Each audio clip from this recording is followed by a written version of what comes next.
If you look at most world maps today, you'll most likely see Morocco's borders drawn out like this. But if you ask most Moroccans or even Americans about the country's borders, they'd most likely show you something like this. Or even this, depending on who you ask. But if you were to ask the indigenous Sahrawi population of West Africa, and even most of the world, that very same question, they'll most likely just show you the same borders from before. You see, it all boils down to how you perceive the territory of Western Sahara.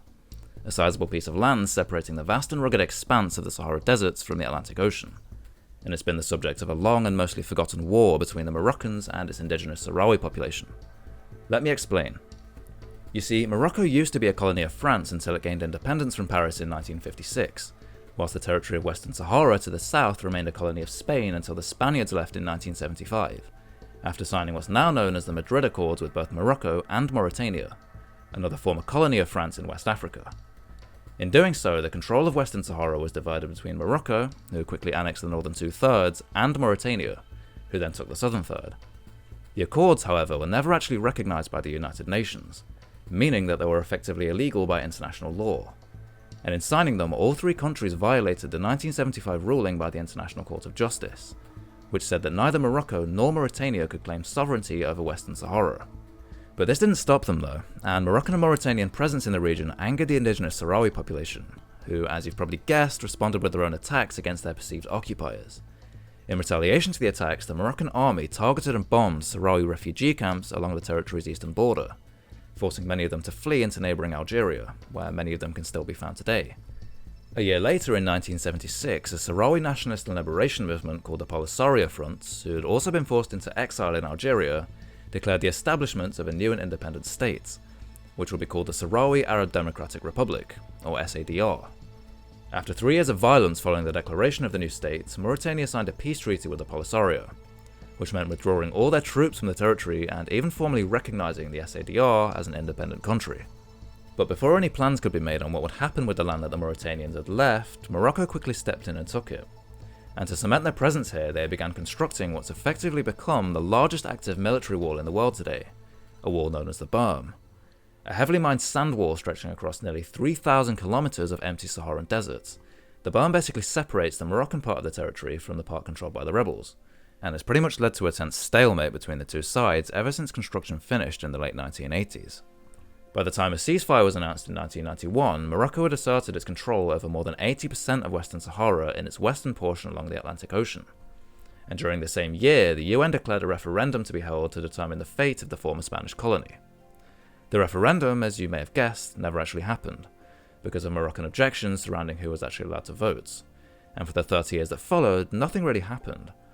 No real breakthroughs were made in terms of the indigenous Sahrawis' right to the land, apart from a proposed plan in 2007 that would give them a degree of autonomy, provided that their territory remained part of Morocco.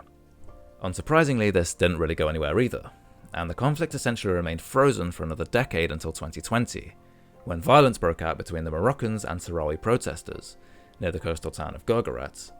66 people were killed during the hostilities, and the Polisario Front, the group representing the Sahrawi people, declared war on Morocco the next day. Now, if you thought matters weren't already bad enough as is, they were about to get even worse and even more complicated. You see, a month after the ceasefire ended and hostilities resumed between the armed forces and the rebels, the then Trump administration declared that the US would now support Morocco's claim of sovereignty over Western Sahara. And in return, Morocco would sign what's known as the Abraham Accords, and in doing so, recognizing the State of Israel. Of course, having the world's most powerful country recognize your claims goes quite a long way in terms of achieving the outcome you want, even if it means signing an illegal document. Rabat, rather unsurprisingly, took the offer, making Morocco the 6th Arab country in history to formally recognize Israel, and the 4th Arab country that year after the UAE, Bahrain and Sudan signed the Abraham Accords for their own different reasons. In signing the Abraham Accords and recognizing Israel, Rabat effectively put an end to their already strained relations with their eastern neighbour. Like Morocco, Algeria was also a French colony until it gained formal independence from Paris in 1962, 6 years after Morocco did in 1956. A year following Algeria's independence, the two countries fought a short war over the cities of Tindouf and Béchar, which effectively ruined the relationship between the two countries right from the get-go, and tensions only got worse given the geopolitics of the Cold War. Whilst Algeria strengthened its ties with the Soviets, the conservative Moroccan monarchy under Hassan II inched closer and closer to the United States and the West. Back on the issue of Western Sahara though, if we go all the way back to 1973, Algiers provided some limited support for the Polisario to fight against the Spaniards. But when Morocco annexed the territory 2 years later, Algeria threw everything it had behind the rebels and has since championed itself as a defender of the indigenous Sahrawis' right to their own states. So when the Trump administration managed to convince Rabat to sign the Abraham Accords, thus signalling Morocco's formal recognition of Israel, Algeria responded by completely severing all diplomatic ties with Morocco. And ever since then, what could be considered relations between the two sides have only deteriorated even more. In March last year, Algerian President Abdelmadid Tebboune told Al Jazeera that relations have practically reached the point of no return. And there's even talk of a full-scale war between the two sides over who will control the greater Maghreb region. Although it's unlikely that this will ever happen given that military escalation doesn't serve the interests of Rabat or Algiers. Western Sahara, meanwhile, will most likely continue to remain occupied by Morocco for the foreseeable future. That is, unless any breakthroughs are made that could eventually lead to peaceful negotiations between the Moroccans and the separatist Polisario. Either way, Washington will have to play some kind of role in making it work. When Trump recognised Morocco's sovereignty over Western Sahara back in 2020, he also promised to open a US consulate in the coastal town of Dakhla, which as of today is still an empty building. The problem for Biden is that reversing Trump's recognition of Western Sahara would almost certainly trigger a crisis in Morocco. But going ahead with the consulate would mean openly ignoring UN foreign policy.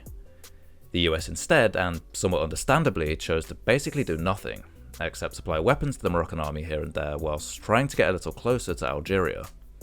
The Polisario, meanwhile, pretty much remains outnumbered, outgunned, and over-reliant on Algiers for support.